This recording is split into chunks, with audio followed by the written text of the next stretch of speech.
Story time audio ബുക്സിലേക്ക് എല്ലാവർക്കും സ്വാഗതം. അനുരാധ എഴുതിയ നോവൽ സ്വയം, അധ്യായം 13. കണ്ണാടിയിൽ നോക്കി മുഖത്ത് അധികമുള്ള പൗഡർ ശ്രദ്ധാപൂർവം തൂത്തുകളയുമ്പോൾ പിറകിൽ പതുങ്ങി നിൽക്കുന്ന നളിനിയേട്ടത്തിയുടെ പ്രതിച്ഛായ. കുസൃതി നിറഞ്ഞ ആ ചിരി കണ്ടപ്പോഴേ തീർച്ചയാക്കി കളിയാക്കാനുള്ള പുറപ്പാടാണെന്ന്. ചിരി അമർത്തിക്കൊണ്ട് ഒന്നും അറിയാത്ത ഭാവത്തിൽ ഉമ എഴുന്നേറ്റു. പരിഹാസ വർഷത്തിൽ നിന്ന് രക്ഷപ്പെടണമെങ്കിൽ അവിടെ നിന്ന് വഴുതി മാറുകയേ വഴിയുള്ളൂ. പക്ഷേ അങ്ങനെ തടി തപ്പാൻ നളിനിയേട്ടത്തെയും അനുവദിച്ചില്ല. തടഞ്ഞു നിർത്തി വാത്സല്യപൂർവ്വം കീഴ്ത്താടിയിൽ പിടിച്ചുലച്ചുകൊണ്ട് ഏട്ടത്തി ചോദിച്ചു, എന്താ ഉമേ ഈ കാണുന്നേ? ഇതൊന്നും തീരെ പതിവില്ലാത്തതാണല്ലോ. ഏതൊന്നും? നിഷ്കളങ്കത നടിച്ചുകൊണ്ട് ചോദിച്ചു. അല്ല, പെണ്ണ് കാണാൻ ആരെങ്കിലും വരുന്നു കേട്ടാൽ പിന്നെ മുഖവും കനപ്പിച്ച് ഉലഞ്ഞൊരു സാരിയും വലിച്ചു ചുറ്റി നടക്കാറല്ലേ പതിവ്? ഇന്ന് ഉടുത്തൊരുങ്ങി നല്ല സുന്ദരിക്കുട്ടിയായിട്ടാണല്ലോ. എന്താ ഇങ്ങനെയൊരു മാറ്റം?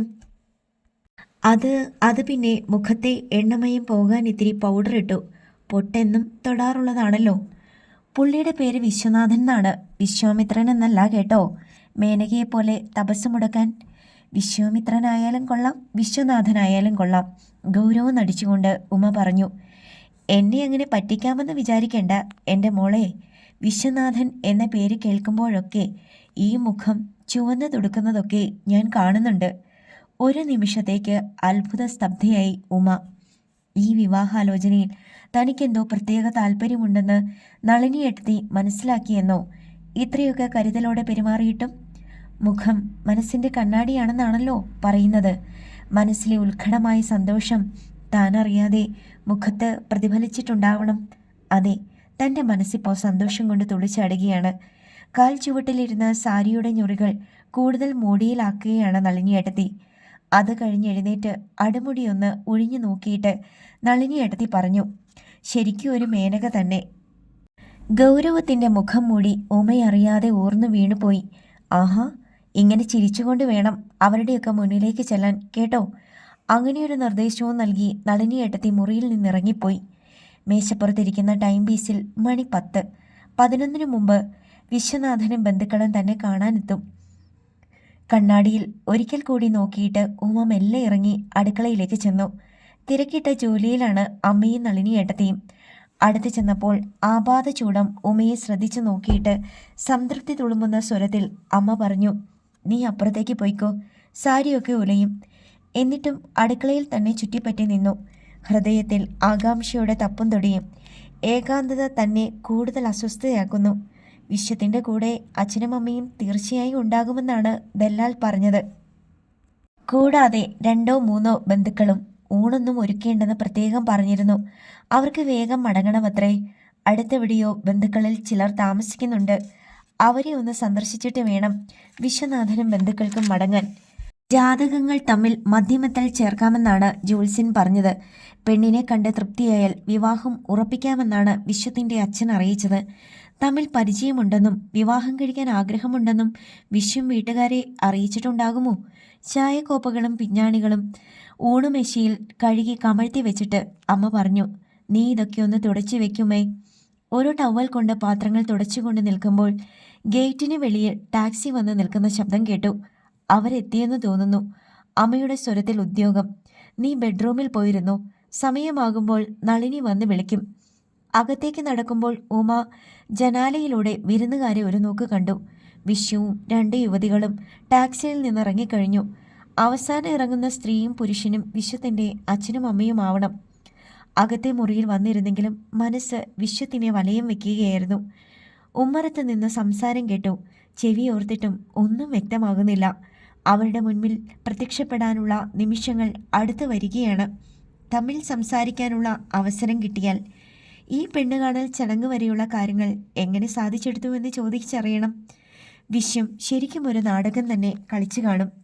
മുറിക്കകത്തേക്ക് കടന്നു വന്ന നളിനിയേട്ടത്തി പറഞ്ഞു, വരൂ, ചായ എടുത്തു വയ്ക്കാൻ വിളിക്കുന്നുണ്ട്. മുറിയിലുള്ള മുത്തശ്ശിയുടെ ചിത്രത്തിന് മുമ്പിൽ ഒരു നിമിഷം നമ്രശിരസ്കയായി നിന്നു. സുശീല ടീച്ചറുടെ ഫോട്ടോയിലും അനുഗ്രഹാശിസുകൾക്കുമായി പ്രാർത്ഥിച്ചുകൊണ്ട് ദൃഷ്ടികൾ ഒരു നിമിഷം തങ്ങി നിന്നു. ചായക്കോപ്പുകളുമായി ഉമ്മറത്തെ മുറിയിലേക്ക് കടന്നു ചെന്നപ്പോൾ എല്ലാവരുടെയും കണ്ണുകൾ തന്നിലാണെന്നറിഞ്ഞു. വിശ്വത്തിൻ്റെ മുഖത്ത് ആദ്യം കാണുന്നത് പോലുള്ള ഭാവം കണ്ടപ്പോൾ ചിരിയമർത്തി. യുവതികൾ രണ്ടുപേരും കൂടി ഉമയെ അവരുടെ നടുവിൽ പിടിച്ചിരുത്തി. ഇരുവരിലും വെച്ച് ഏറ്റവും പ്രായം തോന്നിക്കുന്ന യുവതി പറഞ്ഞു, ഞങ്ങൾ രണ്ടുപേരും വിശ്വത്തിൻ്റെ ഏട്ടത്തിമാരാണ്. ഉമാന്നല്ലേ പേര്? ഉമ പതിഞ്ഞ സ്വരത്തിൽ മൂളി. വിശ്വത്തിൻ്റെ ചിരിക്കുന്ന കണ്ണുകൾ തന്നെ ശ്രദ്ധിക്കുന്നു.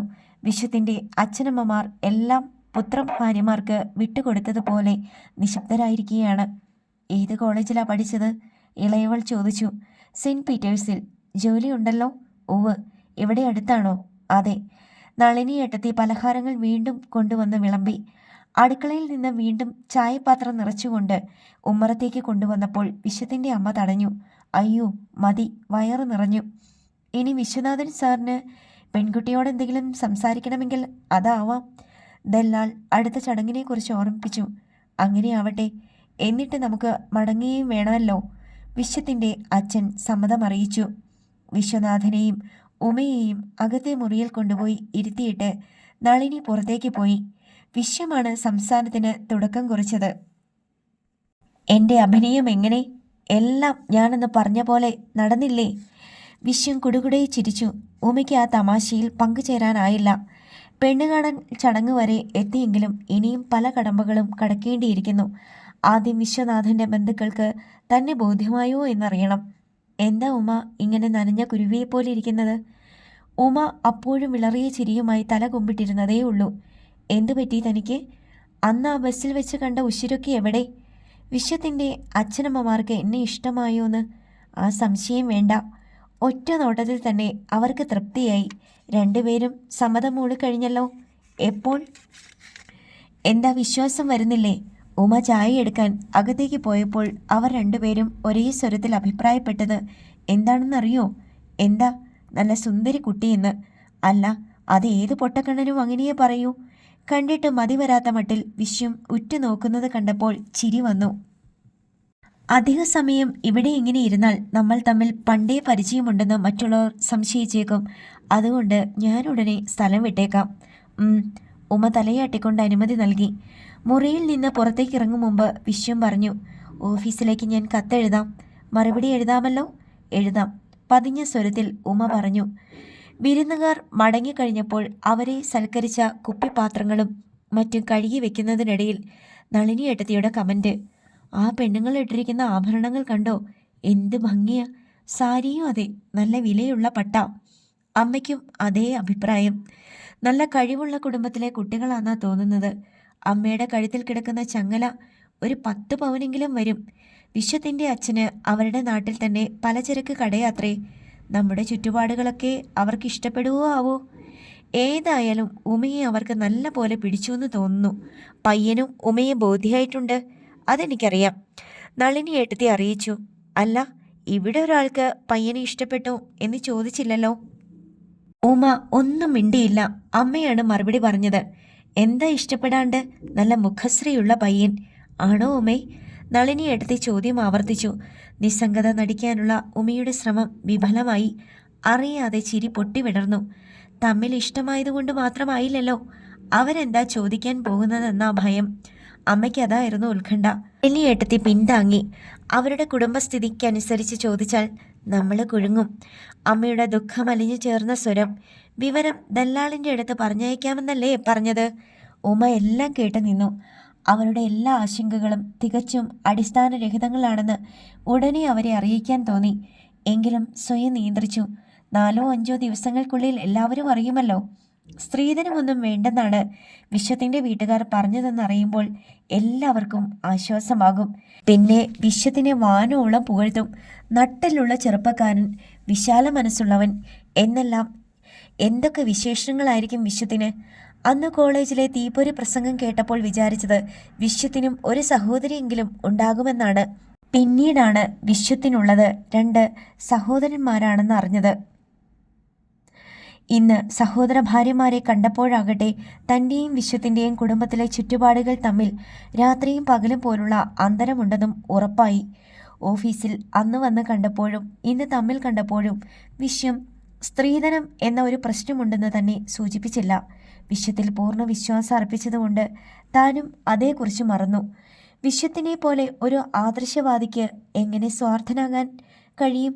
ഇല്ല, സ്നേഹസമ്പന്നനാണ് വിശ്വം. വിശ്വം ഒരു നിബന്ധനകളുമില്ലാതെ തന്നെ വിവാഹം കഴിക്കും. വിശ്വത്തിനും തനിക്കുമിടയിൽ ഒരേ ഒരു വാക്കേയുള്ളൂ, സ്നേഹം. തുളസിയുടെ കത്തിലെ വാക്കുകൾ ഓർമ്മ വന്നു. വിശ്വം ഒരു മിടുക്കി പെണ്ണിനെ വിവാഹം കഴിക്കും, ഒരു പൈസ പോലും സ്ത്രീധനമില്ലാതെ. അങ്ങനെ അവളുടെ പ്രവചനം സത്യമാകാൻ പോവുകയാണ്. പെണ്ണുകാണൽ ചടങ്ങിൻ്റെ വിശേഷങ്ങൾ ഒന്നുപോലും വിടാതെ അറിയിക്കണമെന്ന് തുളസി പ്രത്യേകം എഴുതിയിട്ടുണ്ട്. ഉമ എല്ലാ നുറുങ്ങു സംഭവങ്ങളും തുളസിക്ക് വിശദമായി എഴുതി. അധ്യായം 14. ദിവസങ്ങൾ കടന്നുപോയി. വിശ്വത്തിനെയും വീട്ടുകാരെയും കുറിച്ച് ഉമയ്ക്കുണ്ടായിരുന്ന സങ്കല്പങ്ങൾ കാറ്റിൽ പറത്തുന്ന വാർത്തയാണ് ദല്ലാൽ പിള്ള കൊണ്ടുവന്നതെന്ന് മാത്രം. വിശ്വനാഥൻ്റെ അച്ഛനമ്മമാരുടെ അഭിപ്രായം അറിഞ്ഞു വരാമെന്ന് പറഞ്ഞു പോയ ദല്ലാൽ പിള്ള പിന്നെ എത്തിയത് കൃത്യം 7 ദിവസങ്ങൾക്ക് ശേഷമാണ്. ഞായറാഴ്ച. അകത്തെ മുറിയിലിരുന്ന് പിള്ളയും അച്ഛനുമായുള്ള സംഭാഷണം ചെവിയോർത്തെങ്കിലും ഉമയ്ക്കൊന്നും വ്യക്തമായില്ല. സ്ത്രീധനം എന്ന വാക്ക് ചരൽക്കല്ലുകൾ പോലെ പലവട്ടം കാതിൽ പതിച്ചു. കൂടാതെ ലക്ഷങ്ങളുടെ കണക്കുകളും. അയാൾ കൊണ്ടുവന്ന വാർത്തയുടെ ഉള്ളടക്കം അറിഞ്ഞത് നളിനിയേട്ടത്തിൽ നിന്നാണ്. ആ ആലോചനയും ശരിയാകാൻ പോകുന്നില്ലെന്നാ തോന്നുന്നേ ഉമേ. കട്ടിലിൽ തൊട്ടരികിലിരുന്നു കൊണ്ട് നളിനിയേട്ടത്തി നിരാശയോടെ പറഞ്ഞു.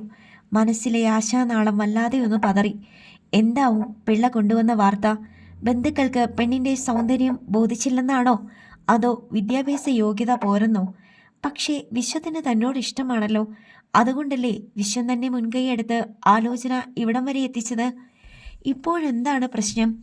എന്തും കേൾക്കാനുള്ള മനസ്സാന്നിധ്യം കൈവരിക്കാൻ ശ്രമിക്കുകയായിരുന്നു ഉമ. ഉമയെ അവർക്കൊക്കെ ഇഷ്ടമായത്രേ. എങ്കിലും വലിയ തുകയെ അവർ ചോദിക്കുന്നത്. നമുക്കൊക്കെ സ്വപ്നം കാണാൻ കൂടിയാവില്ല. നളിനിയേട്ടത്തിയുടെ ആർദ്രത തുളുമ്പുന്ന സ്വരം. ഓ, അപ്പോൾ സ്ത്രീധനമാണ് പ്രശ്നം. ഉമ ആശ്വാസത്തോടെ നെടുവീർപ്പിട്ടു.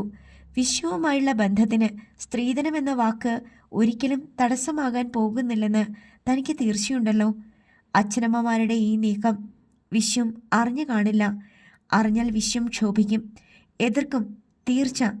2 ലക്ഷം രൂപയും 50 പവൻ്റെ ആഭരണങ്ങളുമാണത്രേ അവരാവശ്യപ്പെട്ടിരിക്കുന്നത്.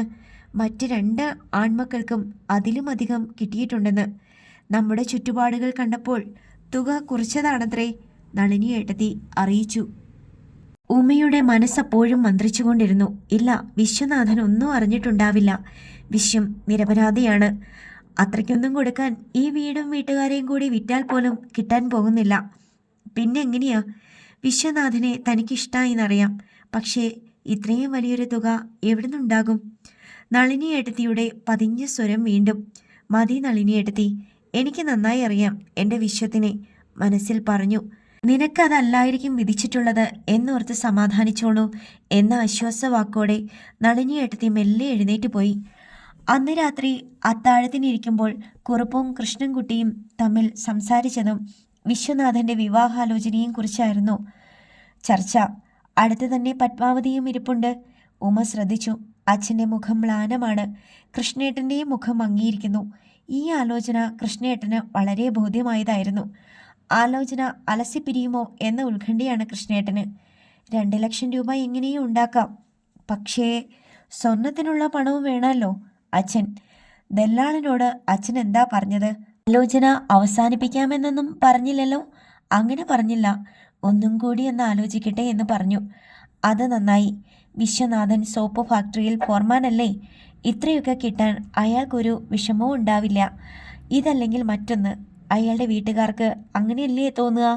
നമുക്കാണല്ലോ വീട്ടിൽ പ്രായമായ പെൺകുട്ടിയുള്ളത്. പക്ഷേ പണം എവിടെ നിന്നുണ്ടാക്കും? ഈ വീട് വിൽക്കേണ്ടി വരും, അല്ലാണ്ട് വേറൊരു വഴിയില്ല. നമ്മൾ എങ്ങോട്ട് പോകും? അമ്മയുടെ സ്വരം ഇടറി. എവിടെയെങ്കിലും അകത്തേക്ക് നീങ്ങി ഒരു 5 സെൻറ്റ് ഭൂമി വാങ്ങി ഒരു ചെറിയ പെരയും തട്ടിക്കൂട്ടി അങ്ങോട്ട് മാറേണ്ടി വരും. എൻ്റെ ഈശ്വര, ഇങ്ങനെയൊക്കെ വേണ്ടി വന്നൂലോ. അമ്മ വിതുമ്പി. 3-4 കൊല്ലം കഴിഞ്ഞാൽ എനിക്ക് ക്വാർട്ടേഴ്സ് കിട്ടും. അപ്പോൾ പിന്നെ നമുക്ക് അങ്ങോട്ട് മാറാലോ. കൃഷ്ണേട്ടൻ അമ്മയെ സമാധാനിപ്പിച്ചു. ഈ വീടിനിപ്പോൾ എന്ത് കിട്ടും? അമ്മ ചോദിച്ചു. 3-3.5 ലക്ഷം കിട്ടുമായിരിക്കും. എന്നാലും തികയില്ലല്ലോ. ആ പിള്ള വരുമ്പോൾ തുകയൊന്ന് കുറയ്ക്കാൻ പറഞ്ഞു നോക്കാം. ഇല്ലാത്തത് ഉണ്ടാക്കി കൊടുക്കാൻ പറ്റില്ലല്ലോ. ആകെയുള്ളത് ഈ വീടാണ്. 8-10 പവൻ്റെ സ്വർണം നളിനിയുടെ കയ്യിലുണ്ടാവും. അതെടുത്തൊന്ന് മറിക്കാം. എങ്കിലും തികയില്ലല്ലോ. കല്യാണ ചെലവും ഇല്ലേ?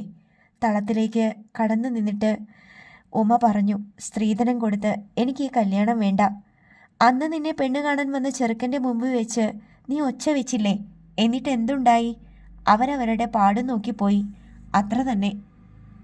പൊയ്ക്കോട്ടെ, അതുപോലെ ഇതും പൊയ്ക്കോട്ടെ. എന്നിട്ട് നീ എന്താ സന്യസിക്കാൻ പോവാ? കുറുപ്പിൻ്റെ സ്വരമുയർന്നു. നമുക്കൊരു കിടപ്പാടും പോലും ഇല്ലാതാക്കിയിട്ട് എനിക്ക് കല്യാണം വേണ്ടതേ ഞാൻ പറഞ്ഞുള്ളൂ. അല്ലാതെ എന്താ വഴി? ആകെയുള്ള മുതൽ ഈ വീടാണ്. അത് വിൽക്കാതെ എവിടുന്ന് പണമുണ്ടാക്കാനാ ഉമേ? അനിയത്തിയെ ഒന്ന് തണുപ്പിക്കാനെന്ന പോലെ കൃഷ്ണൻകുട്ടി പറഞ്ഞു. ഞാൻ പറയുന്നതെന്താ നിങ്ങളാരും മനസ്സിലാക്കാത്തത്? അതോ മനസ്സിലായില്ലെന്ന് ഭാവിക്കുകയാണോ? ഉമ അസഹ്യതയോടെ ചോദിച്ചു. നീ ഇങ്ങനെ വാശി പിടിച്ചിട്ടൊന്നും കാര്യമില്ല. സ്ത്രീധനമില്ലാതെ ആരും ഇക്കാലത്ത് പെണ്ണിനെ സ്വീകരിക്കാൻ തയ്യാറല്ല. കാലം അങ്ങനെയായിപ്പോയി. സ്ത്രീധനം കൊടുക്കാനില്ലെങ്കിൽ പെണ്ണ് വീട്ടിലിരുന്ന് മൂത്ത് നരയ്ക്കും, അത്ര തന്നെ. പത്മാവതി അമ്മ ഓർമ്മിപ്പിച്ചു. എങ്കിൽ അങ്ങനെയാവട്ടെ, ഞാൻ അതിനും തയ്യാറാണ്, ഉമ ഉറപ്പിച്ചു പറഞ്ഞു. ഓ, അങ്ങനെയൊക്കെ നീ ഇപ്പോൾ പറയും. അച്ഛൻ്റെ മുഖത്ത് പരിഹാസം. ചെറുപ്പമാണ് നിനക്ക്. കുറച്ചു കഴിയുമ്പോൾ നീ വല്ല ചീത്തപ്പേരും ഉണ്ടാക്കിയാലോ? കണ്ട ഇടത്തൊക്കെ കറങ്ങി നടക്കണ പെണ്ണല്ലേ. കിടപ്പാടം പോയാലും വേണ്ടില്ല, കുടുംബത്തിന് മാനഹാനി ഉണ്ടാകാതിരുന്നാൽ മതി. അച്ഛൻ എന്തിനാ അങ്ങനെയൊക്കെ ആലോചിക്കുന്നത്? ഞാൻ ജോലിക്കാണ് പോകുന്നത്, അതെല്ലാവർക്കും കൂടി വേണ്ടിയിട്ടാണ്. അല്ലെന്ന് അച്ഛൻ പറഞ്ഞില്ലല്ലോ മോളെ. തർക്കം അവസാനിക്കാൻ വേണ്ടി അനുനയ സ്വരത്തിൽ അമ്മ പറഞ്ഞു. എല്ലാം നിന്റെ നന്മയ്ക്ക് വേണ്ടിയല്ലേ? ഇങ്ങനെയൊരു വിവാഹം വെറും ഒരു കച്ചവടമാണമ്മേ. പണമൊന്നും വാങ്ങാതെ ആരെങ്കിലും വിവാഹം ചെയ്യാൻ തയ്യാറായാൽ മാത്രമേ എനിക്ക് വിവാഹം വേണ്ടൂ. അങ്ങനെ ഏത് ദേവേന്ദ്രൻ വരുന്ന ഓർത്തിട്ടാണ്? അച്ഛൻ ചോദിച്ചു നീരസത്തോടെ. ആരെങ്കിലും, ഉമ പറഞ്ഞു. അതായത് ജാതിയും മതവും എന്തായാലും വേണ്ടില്ല. നീ അവൻ്റെ കൂടെ ഇറങ്ങിപ്പോകും അല്ലേ? കണ്ടോ പത്മാവതി, നെകളിപ്പ് കണ്ടോ? ഉദ്യോഗം ഭരിക്കണതിൻ്റെ ഗർവ. കോപം കൊണ്ട് ചുവന്ന കണ്ണുകളിൽ ഉമയെ ദഹിപ്പിക്കുന്ന ഒരു നോട്ടം നോക്കിയിട്ട് കുറുപ്പ് ഗർജിച്ചു. ഞാൻ അങ്ങനെയൊന്നും ഉദ്ദേശിച്ചല്ല പറഞ്ഞത്. ഏതായാലും ഒരു കാര്യം ഉറപ്പാണ്, പണവും സ്വർണവും കൊടുത്ത് ഉറപ്പിക്കുന്ന കല്യാണത്തിന് ജീവൻ പോയാലും ശരി ഞാൻ സമ്മതിക്കില്ല. തൻ്റെ തീരുമാനം ഒരിക്കൽ കൂടി വ്യക്തമാക്കിയിട്ട് ഉമ ആ മുറിയിൽ നിന്നും പുറത്തേക്കിറങ്ങി. കിടപ്പുമുറിയിലെ ഏകാന്തതയിലിരുന്ന് അടുത്ത നടപടികളെക്കുറിച്ച് ഉമ ആലോചിച്ചു. വീട്ടുകാർ സ്ത്രീധനം ആവശ്യപ്പെട്ട കാര്യം എങ്ങനെയെങ്കിലും വിശ്വനാഥനെ അറിയിക്കണം. അതോടെ എല്ലാ പ്രശ്നവും തീരും. മകന് സ്ത്രീധനം വാങ്ങുന്ന കാര്യത്തിൽ താല്പര്യമില്ലെന്നറിയുമ്പോൾ അച്ഛനും അമ്മയും മകൻ്റെ ഇഷ്ടത്തിന് വഴങ്ങുമായിരിക്കും. അഥവാ അവർ നിർബന്ധം പിടിച്ചാൽ തന്നെ അവരെ കാര്യകാരണ സഹിതം തൻ്റെ നിലപാട് മനസ്സിലാക്കാനുള്ള വാക്ചാതുര്യവും വിശ്വത്തിനുണ്ട്. വിശ്വത്തിന് ഒരു കത്തെഴുതിയാലോ? അല്ലെങ്കിൽ വേണ്ട, ഇങ്ങോട്ട് എഴുതാമെന്നല്ലേ പറഞ്ഞത്? ആദ്യം വിശ്വത്തിൻ്റെ കത്ത് വരട്ടെ, എന്നിട്ടാവാം മറുപടി. തുളസിയെ ഒന്ന് പോയി കണ്ടാലോ? ഇവളുമായി ഒന്ന് ആലോചിച്ചിട്ട് എന്ത് വേണമെന്ന് തീരുമാനിക്കാം. ഈ ഞായറാഴ്ച ഞാൻ നിന്നെ കാണാൻ വരുന്നുണ്ട് തുളസി. എനിക്ക് നിന്നോട് ഒരുപാട് വിശേഷങ്ങൾ പറയാനുണ്ട് എന്ന് മാത്രം എഴുതി അവസാനിപ്പിച്ചിട്ട് ഉമ കത്ത് കവറിലാക്കി. പിറ്റേന്ന് രാവിലെ തന്നെ പോസ്റ്റ് ചെയ്തു. 2 ദിവസം കഴിഞ്ഞപ്പോൾ ഉമയ്ക്ക് വിശ്വനാഥൻ്റെ കത്ത് കിട്ടി. ഓഫീസ് അഡ്രസ്സിൽ അയച്ച കത്ത്.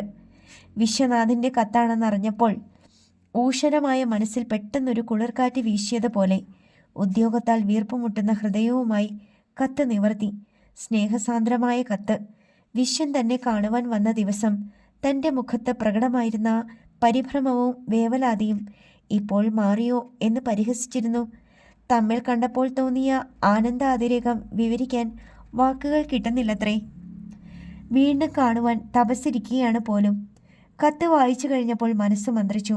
ഈ ധന്യമുഹൂർത്തത്തിനായി താനും തപസ്സിരിക്കുകയാണല്ലോ എന്ന്. കുറച്ചു നേരത്തേക്ക് മനസ്സിൽ ഒന്നു മാത്രം തെളിഞ്ഞു നിന്നു, വിശ്വത്തിൻ്റെ ചിരിക്കുന്ന മുഖം. പിന്നെപ്പോഴോ പകൽ സ്വപ്നത്തിൻ്റെ വർണ്ണച്ചിറകുകൾ പൊഴിഞ്ഞു വീണപ്പോൾ മാത്രമാണ് ഇതുവരെ തന്നെ അലട്ടിയിരുന്ന പ്രശ്നത്തെക്കുറിച്ച് ഓർമ്മ വന്നത്. അക്കാര്യത്തെക്കുറിച്ച് വിശ്വം കത്തിൽ എന്തെങ്കിലും സൂചിപ്പിച്ചിട്ടുണ്ടോ എന്നറിയാൻ കത്തിലൂടെ ഒരിക്കൽ കൂടി കണ്ണോടിച്ചു. ഇല്ല, അതേക്കുറിച്ചൊന്നും ഒരു സൂചന പോലുമില്ല. എങ്കിലും സംശയം തീരുന്നില്ല. വീണ്ടും കത്തെടുത്ത് വായിച്ചു. സ്നേഹസാന്ദ്രമായ കത്ത്. മറ്റൊരു ഗൗരവ പ്രശ്നങ്ങളും അതിലില്ല. സ്ത്രീധനമെന്ന വാക്കുപോലുമില്ല. മറുപടി ഉടനെ എഴുതിയാലോ? വേണ്ട, തുളസിക്ക് എന്താണ് പറയാനുള്ളതെന്നറിയട്ടെ, എന്നിട്ടാവാം. ഞായറാഴ്ച തുളസിയുടെ വീട്ടിലേക്ക് യാത്ര തിരിച്ചു. ജയറാമുമായുള്ള കൂടിക്കാഴ്ചയ്ക്ക് ശേഷം ആദ്യമായാണ് തുളസിയെ കാണുന്നത്. അയാളുമായുള്ള പ്രേമബന്ധത്തെക്കുറിച്ചും അതിൻ്റെ ആകസ്മികമായ അന്ത്യത്തെക്കുറിച്ചുമൊക്കെ തീർത്തും മറക്കാൻ അവൾക്ക് കഴിഞ്ഞിരിക്കുന്നുവെന്ന് ഉറപ്പായി. പഴയ ചൊറുചൊറുക്കും ആത്മവിശ്വാസവും ഒക്കെ അവളിൽ നിറഞ്ഞു തുളുമ്പുകയാണ്. ജയറാം സാറ് സ്ഥലം മാറ്റം വാങ്ങിപ്പോയ വാർത്ത ഉമയോട് പറയുമ്പോൾ ആ മുഖത്തെ പ്രകാശത്തിന് ഒട്ടും മങ്ങലേറ്റിരുന്നില്ല. പെണ്ണ് കാണൽ ചടങ്ങിനെക്കുറിച്ച് ഉമ വാചാലമായി വിശദീകരിക്കാൻ അവൾ ധൃതി കൂട്ടി. ഉമയുടെ മനസ്സിലെ നീറുന്ന പ്രശ്നങ്ങളെക്കുറിച്ച് അവൾക്ക് യാതൊരു ഊഹം പോലും ഇല്ലായിരുന്നു. നീ ഭാഗ്യവതിയാണുമേ, നിന്റെ ആദർശ പുരുഷനെ തന്നെ നിനക്ക് കിട്ടിയല്ലോ. എന്നാലും തുളസി, ഉമയുടെ വാക്കുകൾ തൊണ്ടയിൽ തടഞ്ഞു. ഉമയുടെ മുഖത്തെ വൈവശ്യം തുളസിയെ അത്ഭുതാധീനയാക്കി. എന്താ നിനക്കൊരു ഉത്സാഹക്കുറവ്? എന്തു പറ്റി? എനിക്ക് നിന്നോട് പ്രധാനപ്പെട്ടൊരു കാര്യം സംസാരിക്കാനുണ്ട് തുളസി. എന്താണ് ചെയ്യേണ്ടതെന്ന് ഒരു പിടിയുമില്ല. എന്താ പ്രശ്നം? വിശ്വനാഥൻ്റെ വീട്ടുകാർ സ്ത്രീധനം ആവശ്യപ്പെട്ടിരിക്കുകയാണ്. തുളസിക്ക് അവളുടെ കാതുകളെ വിശ്വസിക്കാനായില്ല. വിശ്വനാഥൻ്റെ സമ്മതത്തോടു കൂടിയാണോ? അതാണ് അറിഞ്ഞുകൂടാത്തത്. നിനക്ക് തോന്നുന്നുണ്ടോ വിശ്വം അതിന് കൂട്ടുനിൽക്കുമെന്ന്? അതിപ്പോൾ നിനക്കല്ലേ വിശ്വനാഥനെ കൂടുതൽ അടുത്തറിയാവുന്നത്.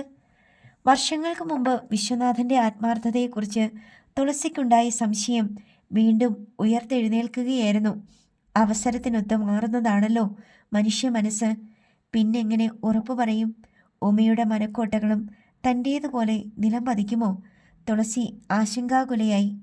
തുളസിയുടെ മുഖത്തെ ഭാവചലനങ്ങൾ ശ്രദ്ധിച്ചുകൊണ്ട് തളർന്ന മട്ടിൽ ഉമ ഇരുന്നു. അത് കണ്ടപ്പോൾ തുളസിക്ക് സഹതാപം തോന്നി. ശുഭാപ്തി വിശ്വാസം പകരാൻ ശ്രമിച്ചുകൊണ്ട് തുളസി പറഞ്ഞു, വിശ്വനാഥൻ ഒന്നും അറിഞ്ഞു കാണില്ല. നീ സമാധാനമായിരിക്കെ. അച്ഛനെയും അമ്മയും പെരുവഴിയിൽ ഇറക്കിയിട്ട് എനിക്കങ്ങനെ വിവാഹിതയാകേണ്ട തുളസി. വിശ്വനാഥൻ്റെ നിലപാടെന്താണെന്ന് എനിക്കറിഞ്ഞേ പറ്റൂ. പെണ്ണ് കാണാൻ വന്നപ്പോൾ നിങ്ങൾ തമ്മിൽ സംസാരിച്ചില്ലേ? നിനക്കന്ന് വിശ്വത്തിനോട് ചോദിക്കാമായിരുന്നില്ലേ? അന്ന് ഞാൻ സ്വപ്നത്തിൽ പോലും വിചാരിച്ചിരുന്നില്ലല്ലോ ഇങ്ങനെ ഒരു പ്രശ്നമുണ്ടാവുമെന്ന്. ഉമയുടെ സ്വരത്തിൽ നൈരാശ്യം തുളുമ്പി നിന്നു. അതായത് പണ്ടത്തെ ആദർശങ്ങളിൽ വിശ്വം ഉറച്ചു നിൽക്കുമെന്ന് നീ അങ്ങ് കണ്ണടച്ച് വിശ്വസിച്ചു അല്ലേ? വല്ലായ്മയോടെ ഉമ തലയാട്ടി. ഇനി ഒരൊറ്റ വഴിയേ ഉള്ളൂ. കാര്യങ്ങൾ ഇനിയും പുരോഗമിക്കും മുമ്പ് നീ വിശ്വത്തിനെ നേരിൽ കാണുക. എങ്ങനെ? അന്ന് നിന്നെ കാണാൻ വിശ്വം ഓഫീസിൽ വന്നിരുന്നില്ലേ? അതുപോലെ വിശ്വത്തിനൊരു കത്തെഴുത്. വിശ്വത്തിനെ നേരിൽ കാണണമെന്നും ഈ പ്രശ്നത്തെക്കുറിച്ച് വിശദമായി സംസാരിക്കണമെന്നും പറഞ്ഞ് വിശ്വത്തിനെ നേരിൽ കണ്ടാൽ നിനക്ക് സംശയം തീർക്കാമല്ലോ. അത് ശരിയാണ്. തുളസിയെ കണ്ട് മടങ്ങിയ അന്ന് രാത്രിയിൽ തന്നെ ഉമ വിശ്വത്തിന് കത്തെഴുതി. പ്രിയപ്പെട്ട വിശ്വം, എനിക്ക് വിശ്വത്തിനെ അത്യാവശ്യമായി ഒന്ന് കാണണം. വിശ്വത്തിൻ്റെ വീട്ടുകാർ സ്ത്രീധനമായി നല്ലൊരു തുക ആവശ്യപ്പെട്ടിരിക്കുന്നതായി ദല്ലാൽ പിള്ള പറഞ്ഞു. വിശ്വത്തിനറിയാമല്ലോ, സ്ത്രീധനം നൽകി ഞാൻ വിവാഹിതയാകാൻ തയ്യാറല്ലെന്ന്. വിശ്വത്തിനും എൻ്റെ അഭിപ്രായത്തോട് 100% യോജിപ്പായിരിക്കുമെന്നാണ് എൻ്റെ പ്രതീക്ഷ. ഈ ഉറപ്പ് വിശ്വത്തിൽ നിന്ന് തന്നെ ഞാൻ നേരിൽ കേൾക്കാൻ ആഗ്രഹിക്കുന്നു. വിശ്വം എൻ്റെ ഓഫീസിൽ വന്നാൽ നമുക്ക് വിശദമായി എല്ലാം സംസാരിക്കാമല്ലോ. സ്നേഹപൂർവ്വം ഉമ. പിറ്റേന്ന് കാലത്ത് തന്നെ ഉമ കത്ത് പോസ്റ്റ് ചെയ്തു. മറുപടി പ്രതീക്ഷിച്ചിരുന്നു. കാണാഞ്ഞപ്പോൾ കത്ത് ലക്ഷ്യസ്ഥാനത്ത് എത്തിക്കാണുകയില്ലേ എന്ന് സംശയം തോന്നി. അതോ കിട്ടിയിട്ടും വിശ്വം നിശബ്ദത പാലിക്കുകയാണോ? അങ്ങനെ ചിന്തിക്കാൻ മനസ്സ് വിസമ്മതിക്കുന്നത് പോലെ. ഇല്ല, അതാവാൻ വഴിയില്ല. തപാലിൻ്റെ കാര്യക്ഷമതയിൽ വന്ന തകരാറെന്തെങ്കിലും ആകാനാണ് സാധ്യത.